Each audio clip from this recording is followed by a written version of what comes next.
खत्म हो गया है। रामकृपाल यादव का कहना है जनता को मोदी पर विश्वास है, अब की बार चुनाव में 400 पार सीट होगी। तो रामकृपाल यादव ये बयान देते हुए नजर आए और दावा करते हुए भी नजर आए कि अब की बार चुनाव में 400 पार सीटें बीजेपी जीतने वाली है और वो इंडी गठबंधन जो मोदी विरोध में खड़ा हुआ, वो इंडी गठबंधन अब खत्म हो गया है, रामकृपाल यादव ने कहा। वक्त की मांग थी, जनता की आवाज थी, उसको पूरा किया।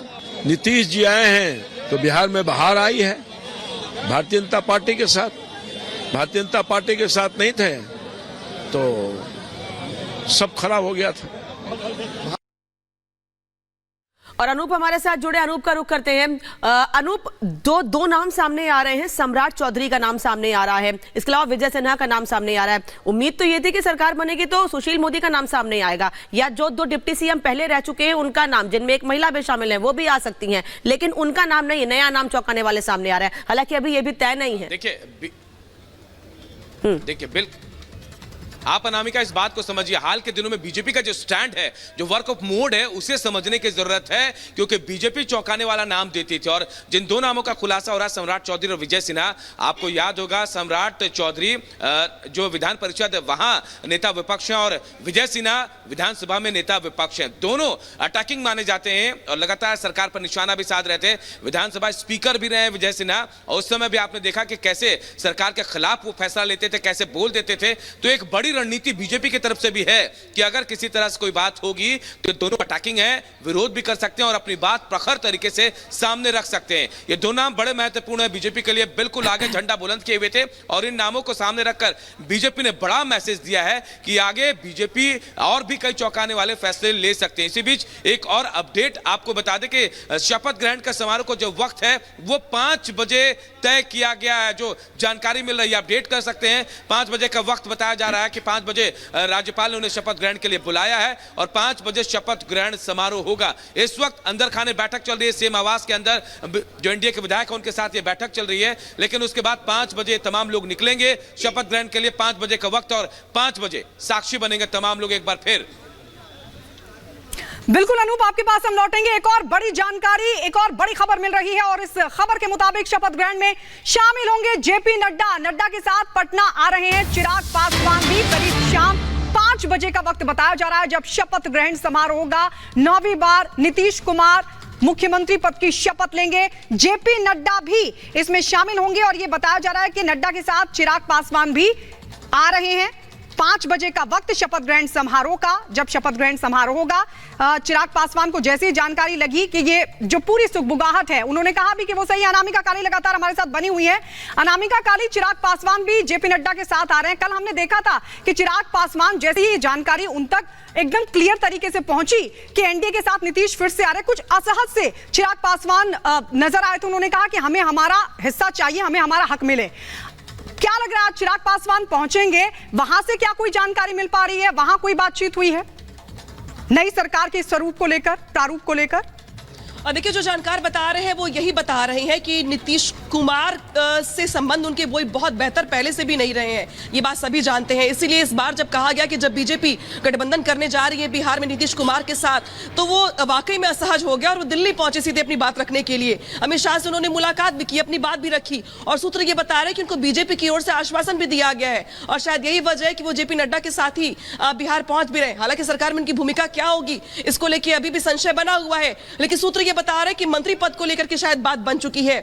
इस बीच बहुत बड़ी बात यहां पर गायत्री ये भी है कि जिस तरीके से अनूप जिस बात का जिक्र कर रहे थे सम्राट चौधरी के नाम पर, विजय सिन्हा के नाम पर, तो देखिए आप यहां पे बीजेपी किस तरीके से पिछले कुछ महीनों में जिस तरीके से आगे बढ़ी है सियासत को लेकर के, तो नई लीडरशिप डेवलप करने का काम भी किया है यहां पर बीजेपी ने। चाहे हम मध्य प्रदेश का एग्जाम्पल ले, चाहे हम इसके अलावा राजस्थान का एग्जाम्पल ले, तो बिहार में 2 नए चेहरों को आगे लेकर के आना, सुशील मोदी को आगे ना लाना, यह बताने के लिए काफी है कि बीजेपी ये चाहती है कि बिहार में नई लीडरशिप डेवलप हो और जो पुराने चेहरे हैं उनको अलग, भले उनका कद बढ़ाया जाए, पद बढ़ाया जाए, अलग भूमिका दे दी जाए उनको, लेकिन बिहार में नई लीडरशिप के तौर पर सम्राट चौधरी जो कि आते हैं पिछड़ी जाति से ही आते हैं वो भी, इसके अलावा विजय सिन्हा वो भी पिछड़ी जाति से ही आते हैं, नीतीश कुमार खुद ही कुर्मी है। तो एक तरीके से उन्होंने इस बार भी बैलेंस किया है जाति को। लास्ट टाइम आपको याद होगा रेणु देवी थी, इसके अलावा बाकी अन्य थे, तो इस बार उनको हटाते हुए, रिप्लेस करते हुए जो चेहरे बनाए गए हैं वो भी बताने के लिए काफी कि लोकसभा चुनाव को लेकर भी बहुत कुछ सोचा गया है, समझा गया है। कास्ट पॉलिटिक्स को भी यहाँ पे प्रिविलेज दी गई है, प्रेफरेंस दी गई है, और सब कुछ सोच समझ करके यहाँ पे 2 डिप्टी सीएम के नाम आगे लाए गए। ये और बात है कि सम्राट चौधरी काफी एक्टिव नेता रहे हैं, उन्होंने बिहार में बीजेपी को खड़ा किया है, इस संगठन में काफी मजबूत माने जाते हैं। लेकिन इस बार उनका नाम आगे लाना भी ये बताता है कि लोकसभा चुनाव में पार्टी कास्ट वाले फैक्टर को भी साधना चाहती थी, और इसीलिए ये 2 नाम आगे किए गए हैं। और एक नाम जरूर माना जा रहा है, किसी के साथ जो शपथ लेंगे वो अगड़ी जाति के होंगे, यानी कि सवर्ण जाति से वो आएंगे। तो कास्ट फैक्टर का भी ख्याल रखते हुए यहां पर इस बार बीजेपी ने अपनी ओर से दांव खेला है। अब देखना यह होगा कि नीतीश कुमार का जब मंत्रिमंडल तैयार होता है तो उसमें कितने कुल चेहरे तैयार होते हैं, क्योंकि इस बार पलड़ा भारी बीजेपी का है, 78 विधायक बीजेपी के हैं। यही अनामिका यहाँ पर सवाल खड़ा भी हो जाता है कि 2 डिप्टी सीएम के फेस तो सामने आ गए हैं, लेकिन पूरी कैबिनेट दरअसल किस तरीके की होगी, क्योंकि वो भी आगे के लिहाज से यानी कि भविष्य के लिहाज से बहुत महत्वपूर्ण हो जाती है। और ऐसे में अनूप आपके पास आना चाहेंगे, क्या कुछ ऐसे नाम भी हैं जिनको लेकर कैबिनेट के लिए चर्चा चल रही है कि ये वो नाम या फिर ये वो चेहरे जो मंत्री पद की शपथ ले सकते हैं, क्योंकि बात सिर्फ बिहार की नहीं, बात अब 2024 की भी है। बिल्कुल आप सही कह रहे हैं। और देखिए जो नाम जिस चेहरे का आप जिक्र कर रहे हैं, आप जरा सोचिए अनामिका, सब चर्चा कर रहे थे कि रेणु देवी होंगी, सुशील मोदी होंगी, लेकिन लगातार हम लोग कह रहे थे कि बीजेपी का जो वर्क ऑफ मोड है, वर्क ऑफ एक्शन जो है, सेकंड लाइन को जो नेता तैयार करते हैं बीजेपी, उसके तहत देखिए सम्राट चौधरी और विजय सिन्हा को बड़ा मौका मिला है। तो जाहिर तौर पर चौंकाने वाला नाम कैबिनेट में भी जो सामने आएगा बीजेपी की तरफ से आ सकता है। लेकिन हाँ, नीतीश की कैबिनेट में नीतीश की तरफ से, जेडीयू की तरफ से जो भी लोग आएंगे, नीतीश के भरोसेमंद लोग होंगे, जो चंद लोग भरोसेमंद है जिनको साथ लेकर नीतीश चलते हैं, अपनी राजनीति करते हैं, वो लोग उसमें शामिल होंगे। उसमें कोई नया नाम होगा तो ये चौंकाने वाला जरूर होगा, लेकिन नीतीश हमेशा अपने सहयोगियों को जो भरोसेमंद है उनको साथ लेकर चलते हैं। लेकिन बीजेपी में ऐसी उम्मीद की जा सकती है कि नाम चौंकाने वाले होंगे, लेकिन ये चौंकाने वाले नाम आने वाले लोकसभा चुनाव, विधानसभा चुनाव को देखते हुए तय किए जाएंगे कि कैसे राजनीति, मौके की राजनीति होती है, नजाकत होती है, मौके की सियासत नजाकत पर होती है, उस पर निर्भर करेगा कि नाम कैसे तय किया जाए, कैसे ज्यादा फायदा राजनीति में मिल जाए, उस पर यह कैबिनेट का जो विस्तार होगा वो तय करने वाला है।